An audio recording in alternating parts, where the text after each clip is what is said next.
जब घर के वास्तु की बात आती है तो ज़रूरी नहीं है कि सिर्फ हमारे कमरे, हमारे ड्राइंग रूम, हमारे किचन की ही बात की जाए। हमारे घर में यूज़ होने वाले भी बहुत सारे सामानों को हमें कहाँ रखना चाहिए, वास्तु के हिसाब से हमें इसका बहुत ध्यान देना होगा।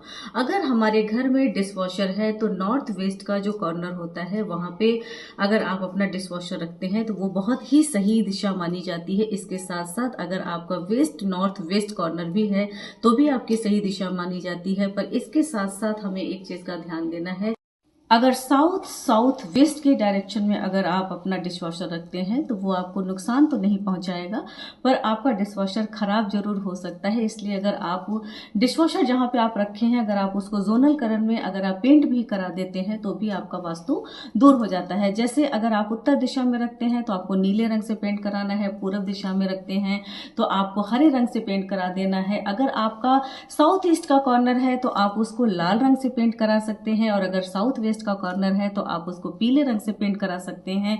और सबसे बड़ी चीज, अगर आपका वेस्ट कॉर्नर है, अगर आपको लगता है कि वेस्ट कॉर्नर में हमारा डिशवॉशर रखा हुआ है तो आप उसको सफेद रंग से या आपको ग्रे कलर से करा सकते हैं।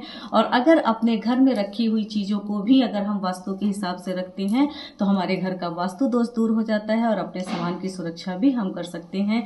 तो इसलिए अपने घर के वास्तु दोष को दूर करने के लिए सिर्फ हमें अपने घर, कमरे, किचन और बेडरूम तक नहीं ध्यान देना है, हमें अपने घर में रखे हुए सारे सामानों का भी ध्यान देना है कि हम फ्रिज कहाँ रखते हैं, वॉशिंग मशीन कहाँ रखते हैं, डिशवॉशर कहाँ रखते हैं। तो इस तरीके से अगर हम अपने वास्तु का ध्यान देते हैं तो अपने घर के समस्त वास्तु दोष को हम दूर कर सकते हैं।